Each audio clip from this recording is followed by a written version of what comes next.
This is Sachin Kapoor from SC live और आज के इस वीडियो में हम बात करने वाले हैं एक बहुत ही प्रॉमिसिंग और इमर्जिंग टेक्नोलॉजी के बारे में जिसका नाम है फुल स्टैक। आई थिंक आप में से बहुत सारे लोगों ने फुल स्टैक का नाम सुना होगा, लेकिन आपके दिमाग में कंफ्यूजन होगा फुल स्टैक क्या है। इनफैक्ट बहुत सारे लोगों को ये डाउट भी होता है फुल स्टैक में स्टैक वर्ड क्यों यूज होता है। तो आज के इस वीडियो में आपके सारे कंफ्यूजन में दूर करूंगा और हम डिस्कस करने वाले हैं फुल स्टैक आज की डेट में एक बहुत ही प्रॉमिसिंग करियर ऑप्शन कैसे बन सकता है। तो शुरू करते हैं वीडियो। सबसे पहले मैं आपसे बात करूंगा वेब डेवलपमेंट के बारे में, क्योंकि फ्रेंड्स ये जो फुल स्टैक है ये वेब डेवलपमेंट का ही एक्सटेंशन है। आप सब ये जानते होंगे कि वेब डेवलपमेंट का मतलब होता है एक वेब एप्लीकेशन या वेबसाइट को डिजाइन करना, लेकिन जितना सिंपल ये लाइन सुनने में कि एक वेबसाइट डिजाइन करना है, वेब एप्लीकेशन बनाना, इसके पीछे उतनी ही सारी टेक्नोलॉजीज इन्वॉल्व है।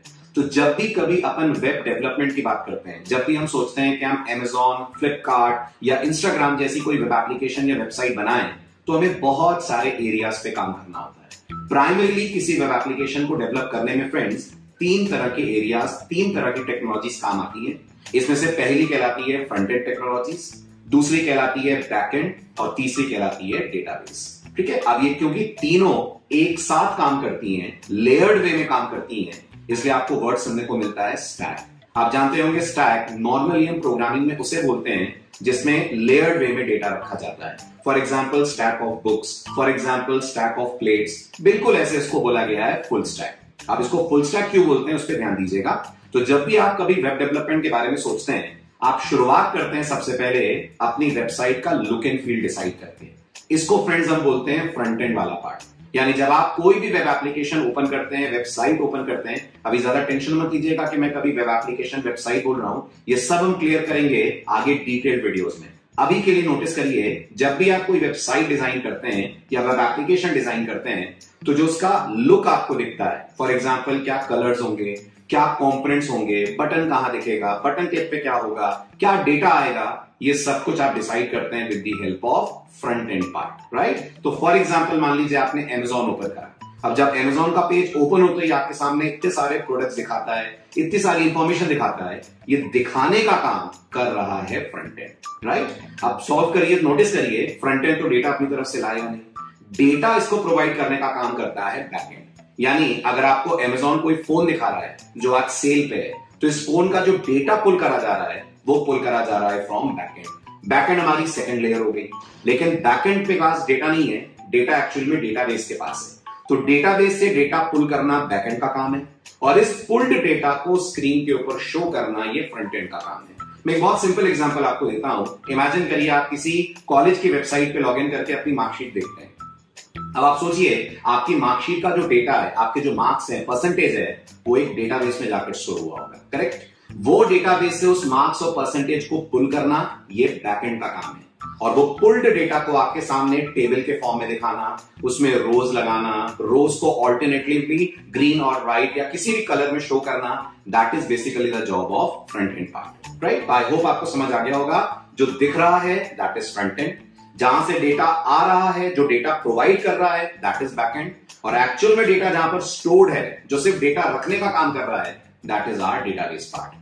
अब आप अगर इन तीनों एरियाज पे काम करते हैं, अगर आप इन तीनों एरियाज पे जो टेक्नोलॉजीज लग रही हैं उन पे काम करते हैं, तो फ्रेंड्स आप बन जाते हैं full stack developer. I repeat, अगर आप डेटाबेस वाला पार्ट भी हैंडल करते हैं, अगर आप बैकएंड वाला पार्ट भी हैंडल करते हैं, जो वो कोड लिखने का काम है जो डेटाबेस से डेटा पुल करे, और उस डेटा को शो करने के लिए आप फ्रंट एंड वाला पार्ट भी सीखते हैं, तो फिर आप अपने आप को कह सकते हैं you are a full stack developer और a full stack engineer.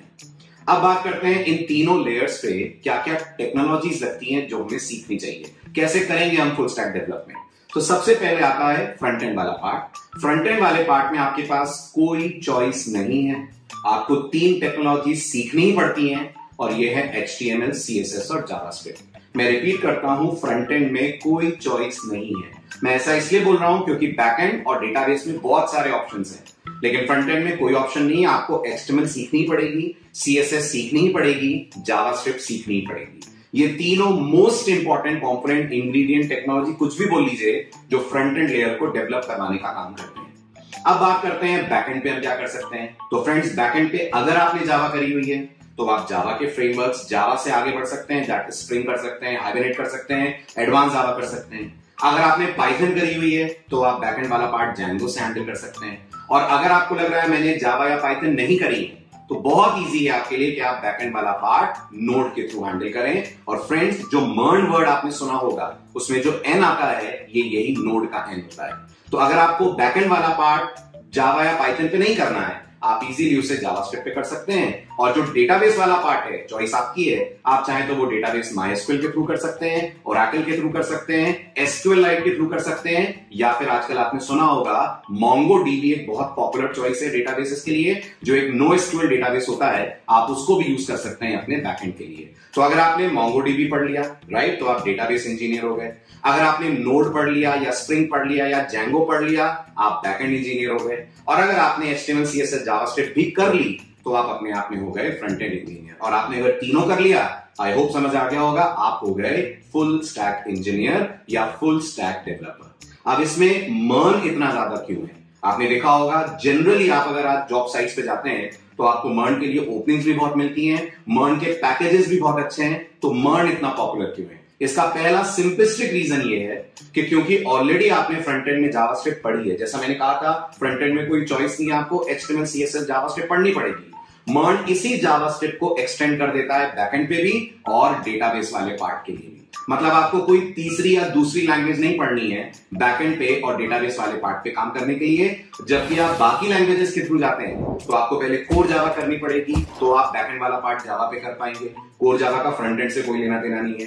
Python करनी पड़ेगी तो बैकएंड वाला पार्ट Django पे कर पाएंगे, पाइथन का भी फ्रंट एंड से कोई लेना देना नहीं है। लेकिन अगर आप जावास्क्रिप्ट करते हैं तो फ्रंट एंड पे तो करिए आपने, आप उसी को एक्सटेंड कर सकते हैं टुवर्ड्स द बैकएंड पार्ट, उसी को एक्सटेंड कर सकते हैं टुवर्ड्स द डेटाबेस पार्ट। उम्मीद करता हूं आपको ये समझ आया होगा कि क्यों मर्न के पॉइंट ऑफ व्यू से या फुल स्टैक के पॉइंट ऑफ व्यू से मर्न ज्यादा पॉपुलर टेक्नोलॉजी है, ज्यादा पॉपुलर ऑप्शन है। और फ्रेंड्स, इसमें आपको सैलरी पैकेजेस भी बहुत अच्छे मिलेंगे, जॉब ओपनिंग्स भी आपको बहुत अच्छी मिलेंगी जब आप यूज करेंगे मर्न को। इस बारे में मैं एक डिटेल्ड ओरिएंटेशन लेक्चर लेकर आ रहा हूं, आप इसको अटेंड करिए। ये जो वीडियो था एक छोटा सा ग्लिम्स था, तो उस ओरिएंटेशन लेक्चर में मैं डिटेल में बात करने वाला हूं आपसे मर्न क्यों करना चाहिए, क्या करियर पाथ होगा आपका, और सबसे बड़ी बात लर्निंग पाथ या रोड मैप आपका क्या होगा, कैसे हम वेब डेवलपमेंट शुरू करें और कैसे अपने वेब डेवलपमेंट को ट्रांसफर करें या ट्रांसफॉर्म करें टुवर्ड्स लर्निंग मर्न डेवलपमेंट। फ्रेंड्स, मिलते हैं शाम को 8:15 बजे इंदुपुरी सेंटर में मर्न के फर्स्ट ओरिएंटेशन लेक्चर में। Bye bye, see you there.